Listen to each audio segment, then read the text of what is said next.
the first thing that we need to install is .NET SDK. For that, you go to the .NET website, .NET.microsoft.com, and downloads. There you can see the supported versions. Currently, the latest version is .NET 8.0. There is a .NET 9.0 version which will be releasing very soon. So we will be going ahead with .NET 8.0 version as of now. Okay, because .NET 8.0 version is a LTS, which is a long-term support version. So click on that .NET 8.0 and you will get the download page for .NET 8.0, where you can see the downloads for different operating systems and architectures. So currently we are looking for Windows section. So in Windows sections also there is a multiple architectures are there. So if your system is x64, you can use 64-bit system, you can use this x64, or if your system is 32-bit, you can use x86 things, kind of thing. So what all the architectures that you have, you can select. Currently I'm selecting x64 because my system is a 64 things. So this will get automatically downloaded into your system.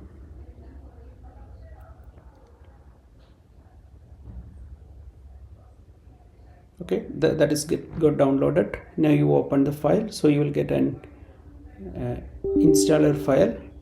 Okay, you press yes, so this will automatically get installed in your system. This may take some time for downloading and installing, depending upon your network, your internet speed, etc. So let's wait till this get downloads and completely installs.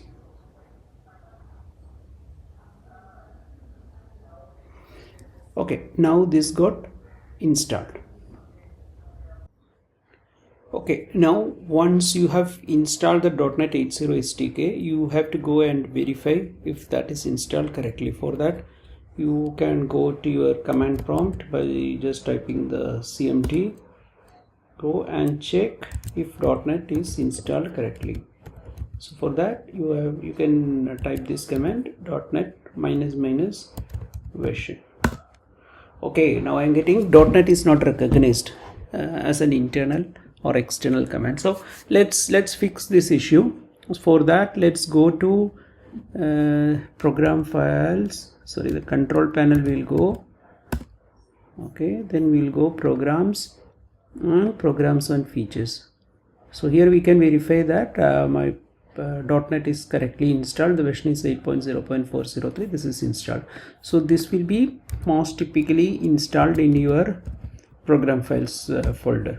So if we go to program files, we can see, I go to program files, .NET, if I say dir, so there is x64 thing, is architecture thing is there. So if I go, I can see the .NET exe here. So now if I just retype my .NET -- version, here I'm getting my correct version 8.0.403.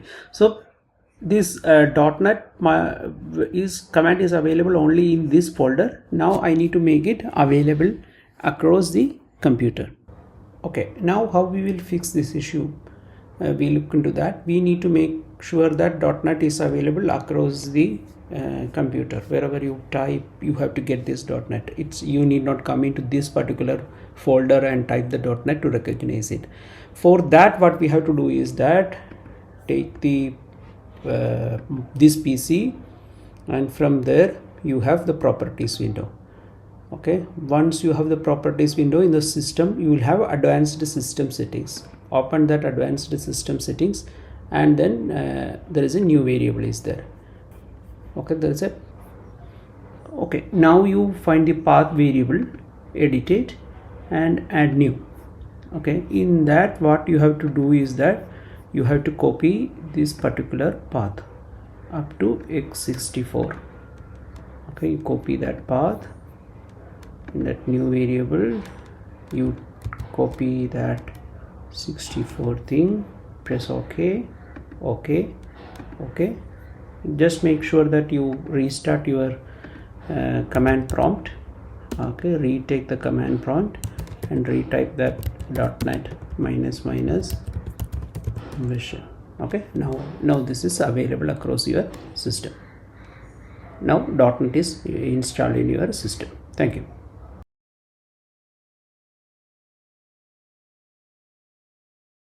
Now let's see how we can develop .NET applications using Visual Studio Code. So Visual Studio Code is a free and open source IDE. IDE means that integrated development environment from Microsoft. So Visual Studio Code can be used for coding multiple languages, which is absolutely free.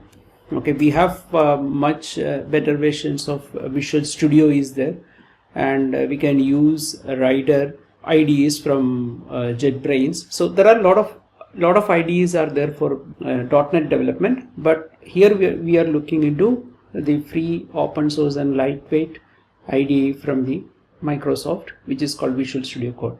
So first thing you have to do is that you go to the https://code.visualstudio.com, and you will see depending upon your OS. So this is particularly available across Mac, Linux, etc. So you need not, it's not mandatory that you have to use the Windows system for developing .NET Core applications. So currently I'm using Windows system, so I can download it for Windows. So click on that button. So this is the Visual Studio Code setup got downloaded. You click on the open file.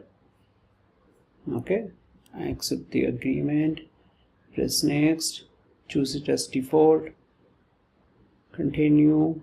You can create a desktop icon if required and press install.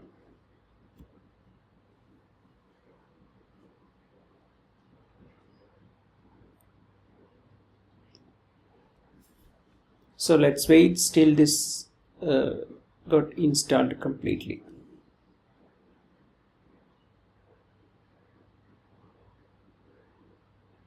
Okay, now that setup has completed, and I have this launch Visual Studio Code is there. So when I click finish, this will automatically got installed. So you can see the release notes, etc. Even if this, you can take it from just simply typing in the Visual Studio Code like this also.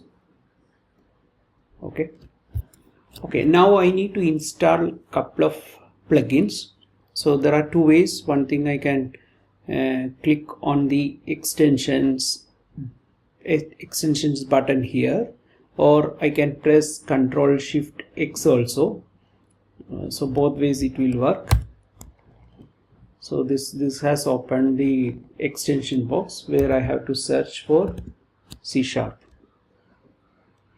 Okay, now I can see there are two C# things from Microsoft. You install both these extensions, ensure that this is from the Microsoft itself.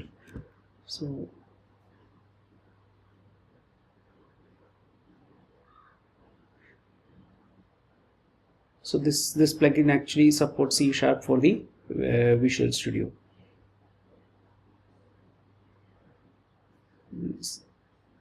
Yeah, this got installed right now. Now I can go to this development kit also.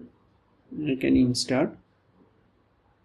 So this extension also will be get installed in your Visual Studio Code.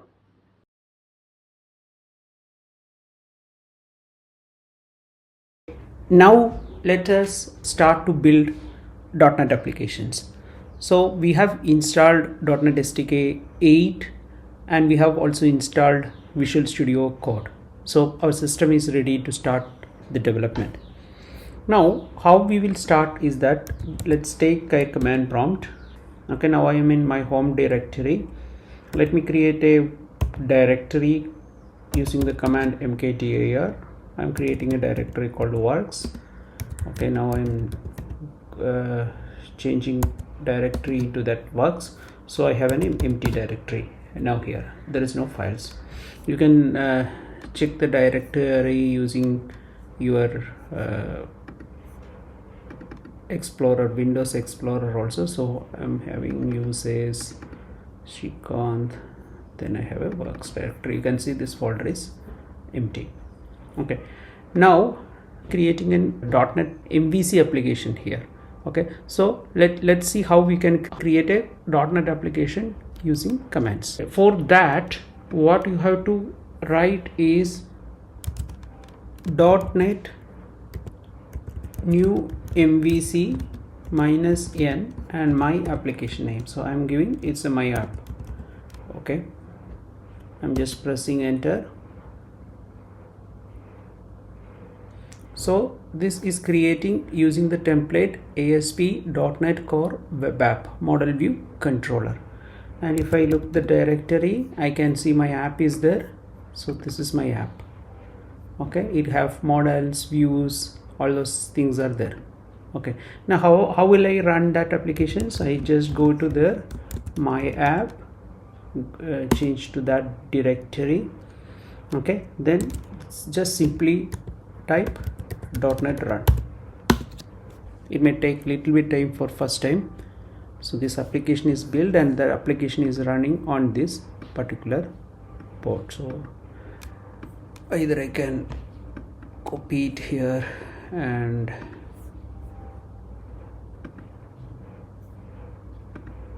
paste it here, so that my application is up and running without much effort. So it has two pages, one page is home and other is a privacy policy page. So only two pages. It's a very simple app.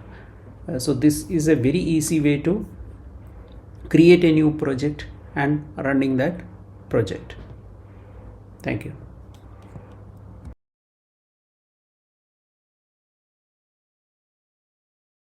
Okay, now let us see how we can connect to a database and perform some basic CRUD operations on the project.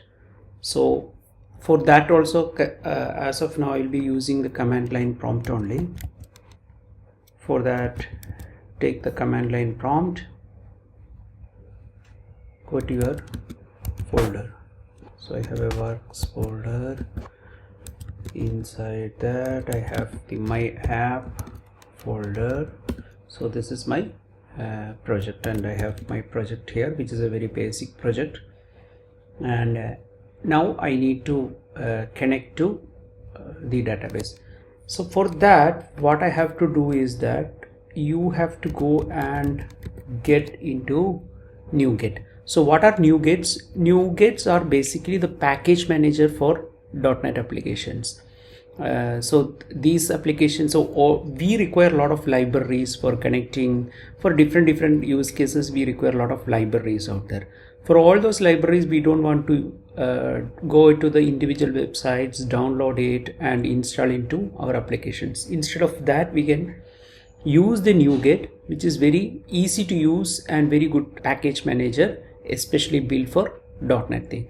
Now in this video, we will see how we can add the required libraries for connecting the database. We are connecting to the Oracle database. In .NET, we will be using Entity Framework Core and Oracle libraries for connecting. So in here, I can search it out, Entity Framework. Okay, so Entity Framework, you search it, you can see. So we will be using Microsoft Entity Framework Core, and we can see this is a target thing is .NET 8.0. So I'm clicking on that and I can see different versions. So currently this is in a 9.0 version, which I don't want. This is a release candidate and we are using .NET 8. So I have to take a version which is suitable and which actually works with our .NET applications. So that is, we can go to 8.0.1. So this is the version I require to install.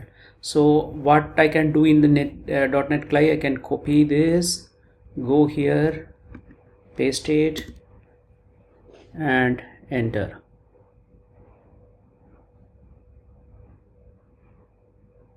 So this will download a lot of things, packages, and this will add to our thing. So similarly I will be adding some other things also, like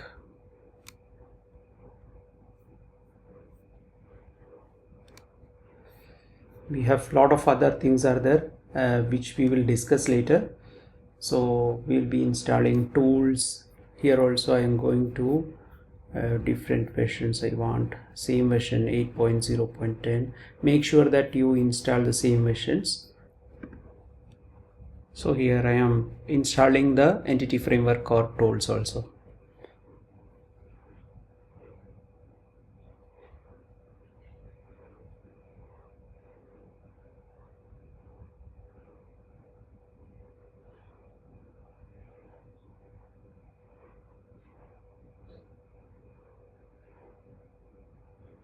Okay, now let me install the Oracle package. Okay, so this is the Oracle entity framework core is the thing that we require out here. So for that I will be installing the the latest version, basically 8.23.60, which I am copying. Okay, and I am again installing that this one.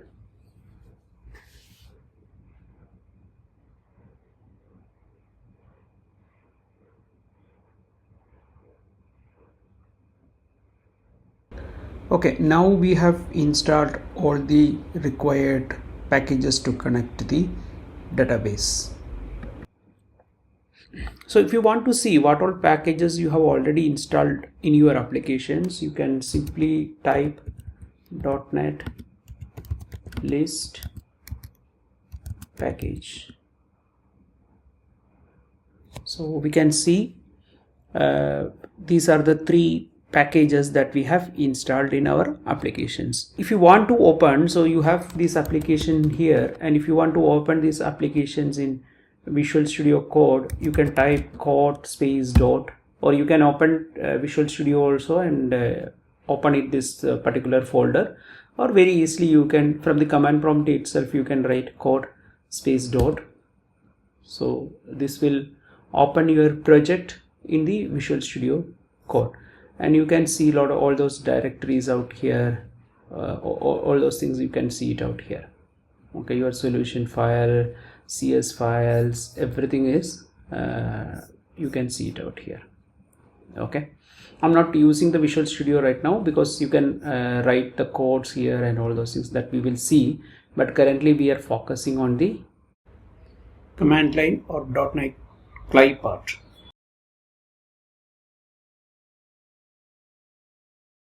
Now we have our application here. Okay, I have done some couple of changes out there which actually have connected to an Oracle database. So for that I have created the connection string here in the app settings.json, and in the program CS I have created that connection string. I get that connection strings. I am using the use Oracle thing, and there is an application DB context which I have created in the configuration folder. This is a new folder I have created, and created a new class also which uses the our DB context options. Now I have done one more thing. I have created a model class inside the model thing, department. So this is the table department, this is a class. It have only one particular thing which is called department name. Okay, now our aim is to generate the basic CRUD operations for this particular model. Let's see how we will do it. Before that we have to install a couple of things. So again we go back to our NuGet package, and we will search a package for the entity framework core.design.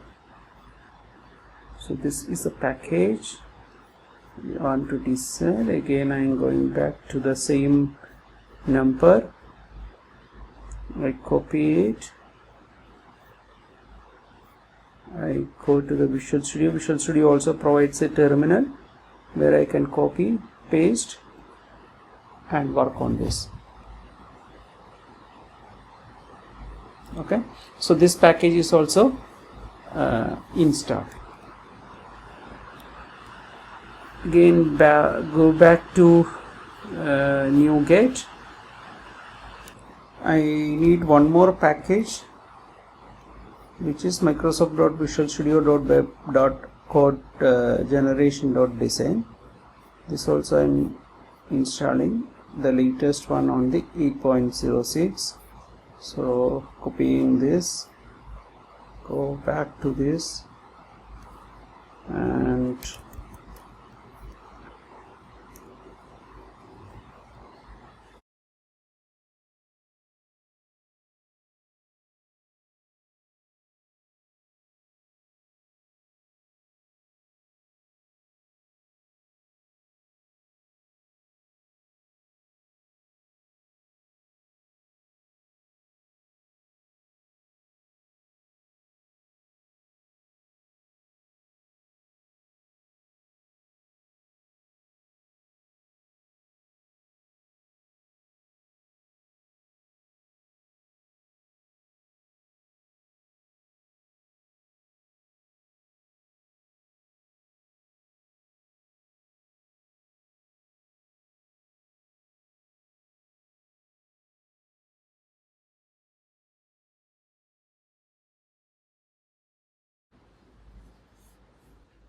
okay, now this got installed. Now I need to do one more thing, which is I have to install a couple of tools for the code generation. So we are installing this tool, .Net ASP.NET Code Generator tool.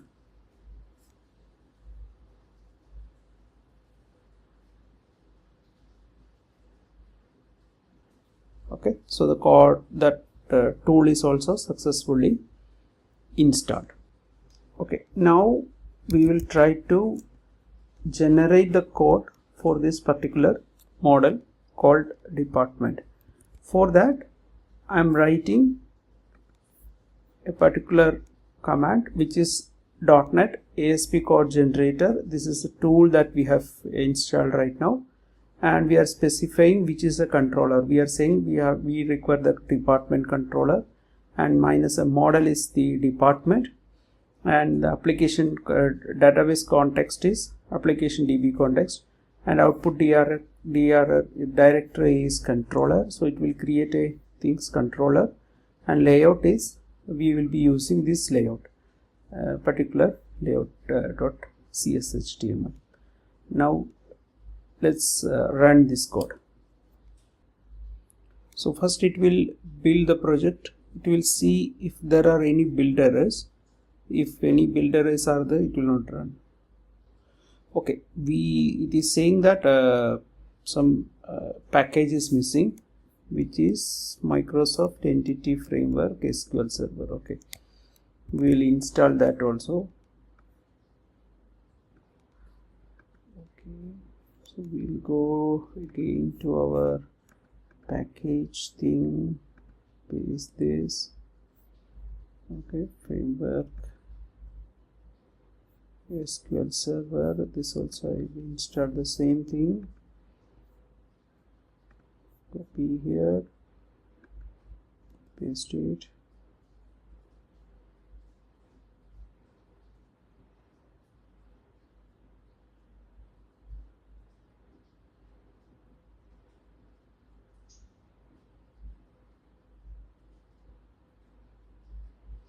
See, in Visual Studio 2022 or the IDEs like JetBrains, Rider, these things will be automatically got installed when you try to generate it from the IDE, because a lot of things are automated for you. But the benefit for using Visual Studio Code is that you will learn a lot of things. what is happening under the hood.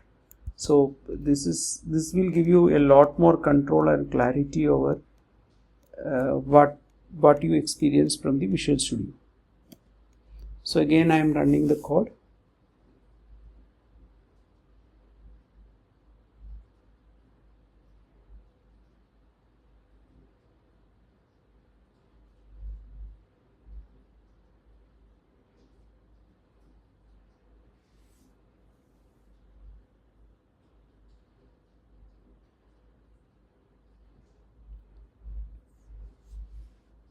Yes, so you can see this is using Oracle Entity Framework core, and it's added a controller which is controller under department controllers, and it added all the views here. So you can see there is a controller added which is a department controller, and the views are added for departments: create, delete, details, edit, kind of things. So now let's run this project.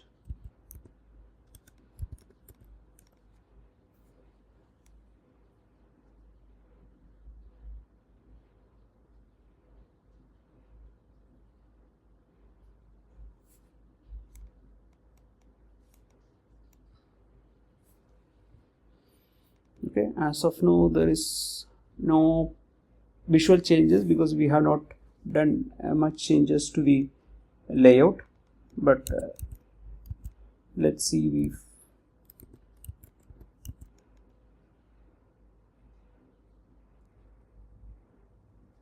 okay, here you can see the departments. As of now there is no value. Let's create a new department which we say is an IT department. Okay, so we have given minimum 3, so we say information technology. So this is created. You can edit this.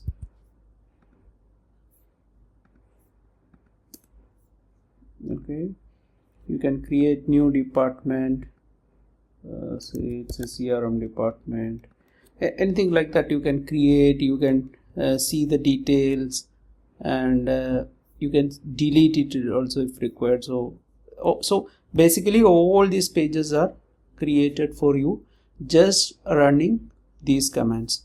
So if you look into the project also, the changes that happened is that in the controllers folder it's automatically created a department controller which basically support the CRUD operations, and there is a views page in which a department's view folder is added, and in that all the index, edit, details, all these pages are got created. Also in the application DB context there is some changes are also happening out there. So this particular department is also got added out there. So these are the changes are happened, and our application is now connected to database, and all these operations are working fine. So this is a very simple basic demo of how you can create a model and generate the controller and views for your application for the basic CRUD operations, and we are connected to the Oracle database. Thank you.